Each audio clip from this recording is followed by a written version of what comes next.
Bueno, gracias. Realmente continuamos con nuestro podcast Dios habla hoy con nuestros pastores principales. Pastor, yo quisiera hacerle una tercera pregunta realmente, y esta pregunta ha sido como un tabú o como un, a lo mejor una mala enseñanza que nos han enseñado, y quisiera saber en su opinión y por lo que dice la palabra, porque siempre lo tenemos que guiar por lo que dice la palabra. ¿Qué, qué piensa usted sobre el diezmo en estos tiempos? Oye, Enrique, una pregunta muy buena, ¿viste? Y bastante controversial. Realmente, porque sin dinero no hacemos nada, ¿verdad? Y una de las cosas que yo le enseño, por lo menos a las personas que les puedo enseñar, pues aquí en la congregación, es que primeramente lean la escritura y la estudien para que no se dejen robar, atracar a Biblia armada. Eso lo he aprendido. Y realmente, bueno, mi consejo primero es que vayan siempre a la escritura, y de momento les aconsejaría que leyeran 2 de Pedro 3 2 de Pedro capítulo 2, versículo 1 al 3, ¿ven? Para que tengan una respuesta ahí.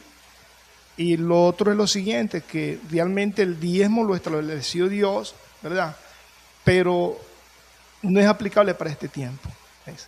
A mí me lo enseñaron, y les voy a ser franco, todavía en la iglesia nosotros diezmamos y ofrendamos, ¿ves? Porque hay hermanos que tienen conciencia, ¿verdad? Saben, no se dejan manipular, y por más que yo le comparto a ellos, me dice, pastor, yo voy a seguir diezmando. Yo no lo estoy realmente presionando, ni tampoco lo estoy manipulando.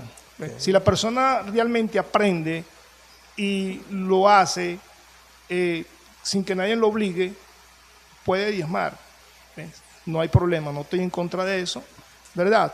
La parte que tenemos que entender respecto a todo esto, que para el pueblo judío, para el pueblo de Israel, sí era realmente un mandamiento. ¿Ves? ¿Por qué? Porque a través de los diezmos era que sostenían a los levitas o a los sacerdotes, vamos así decirlo.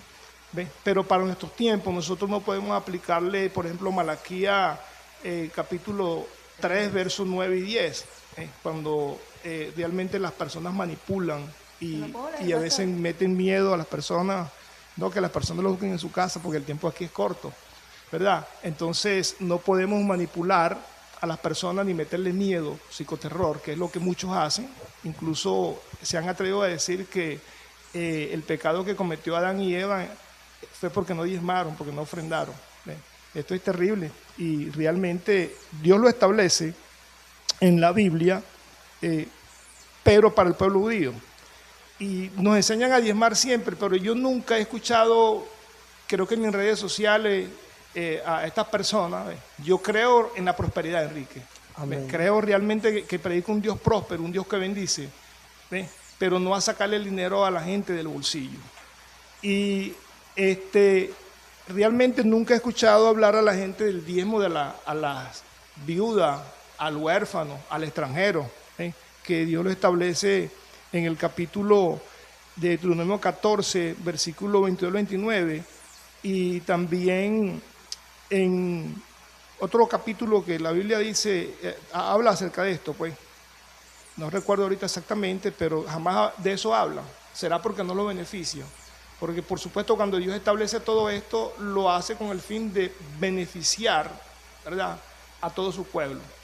Entonces creo que en la actualidad no es aplicable para la iglesia, pero si las personas tienen conciencia, lo hacen conscientemente y que nadie los obligue, realmente pueden hacerlo con libertad. Pero esto hay que enseñarlo, y no podemos maldecir a nadie ni obligarlo a diezmar, porque no es para la iglesia, no es para este tiempo.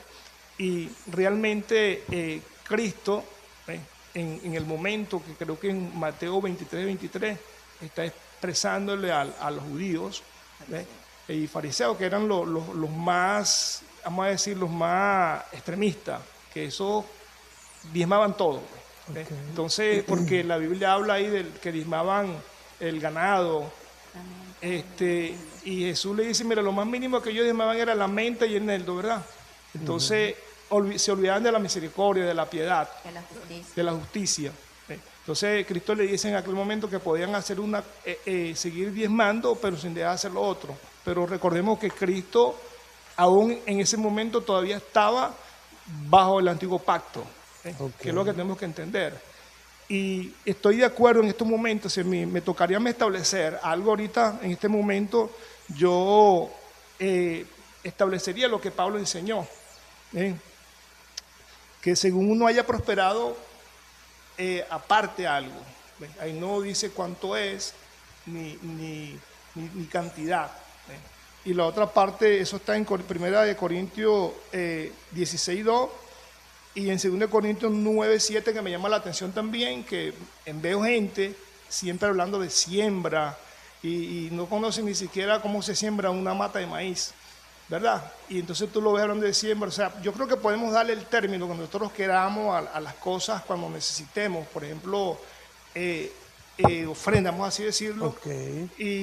Pero tenemos que enseñar la palabra, ¿ves? Lo que Pablo estableció. Y realmente, si estudiamos las Escrituras, podemos ver que jamás a la iglesia, los apóstoles, ninguno de los apóstoles le habló de diezmo a la iglesia. Pablo sí habla exactamente que el que siembra escasamente recogerá. Y por ejemplo, en nuestros casos, como nosotros, Dios, la asignación que nos ha dado ha sido en un sector, en un sitio, como te dije al principio, que la gente realmente, imagínate, yo le decía a las personas, mira, ustedes para mí son unos héroes, porque conocí familia aquí en Venezuela, ganando un sueldo mínimo y tenían a 2, 3 muchachos estudiando para darle comida. Entonces, ¿cómo le decía a esas personas que tenían que si no diezmaban, los iba a maldecir? Porque realmente mucha gente manipula respecto a los diezmos esa parte.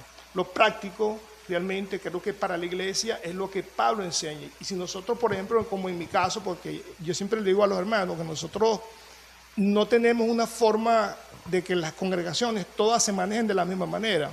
Pero, por ejemplo, cuando nosotros tenemos aquí casos fuertes que se nos enferma alguien y no tenemos dinero, yo le digo a los hermanos, vamos a recoger una ofrenda para el hermano fulano que está enfermo o tiene una necesidad. Y realmente gracias doy al Señor que nosotros aportamos, ¿ves? Y podemos recoger esa ofrenda y se la llamo al hermano.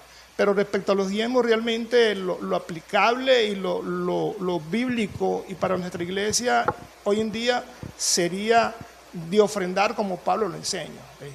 Y quisiera que todas las iglesias o las organizaciones, ¿ves?, nos guiáramos por lo que Pablo enseñó. Amén. Pero, y realmente, ojo, no estoy en contra que cuando las personas lo hacen con conciencia, con conocimiento, vayan a diezmar. La parte es la manipulación y estamos claros que mucha gente, lamentablemente, ¿ven?, han hecho esto para enriquecerse. Más nada, o sea, eso la Biblia lo enseña. Lo que pasa es que como no se estudia la Biblia, normalmente nosotros nos llevamos, es por experiencia que los hermanos comentan, no, que aquel dijo, este dijo, no, pero vamos a estudiar la Biblia, ¿ves? Porque Amén. Esto hay que estudiarlo. Y no es que yo sepa mucho, ¿ves? Sé, le doy gloria a Dios hasta donde Dios me ha iluminado a través de su Santo Espíritu para direccionar, para guiar. Y Amén. No tanto un pueblo, para guiar a sus hijos, para guiar a su iglesia. Amén. Porque soy de los que siempre le digo esta parte, que oye, somos más que pueblo, somos hijos y somos iglesia de Cristo, o sea, somos el cuerpo de Cristo, ¿ves? Entonces, de manera que así como en el Antiguo Testamento, vamos a así decirlo, yo creo que Dios tomó en cuenta a la viuda, al huérfano, al extranjero. Realmente, oye, deberían de haber programas, ¿ves? Y no es nada más que vamos a repartir una sopita hoy, ¿ves? Yo tengo problemas aquí con algunos líderes porque me dicen, pastor, vamos a hacer esto, lo otro. Y digo, mira, yo primero voy a atender la familia de casa y después atiendo a los demás, ¿ves? Porque las iglesias en nuestros sectores humildes, realmente, como no hay recursos económicos, oye, tenemos primero que atender a nuestra gente, ¿ves?, para después poder atender a los demás también. Entonces, de manera que Dios nos dará a cada quien un modelo, eso sí, bíblico, realmente para nosotros poder aplicarlo en la asignación que Dios nos ha dado al lugar donde Dios nos manda. Una de las cosas que yo le digo a mis muchachos, y es la siguiente: si Dios nos manda a un lugar, porque lo ha aprendido también, o sea, Él hace dos cosas con nosotros, ¿ves? O nos enseña a producir dinero o hace milagros financieros, porque sí creo en esa parte. pero no creo en la manipulación ni que yo tenga que estar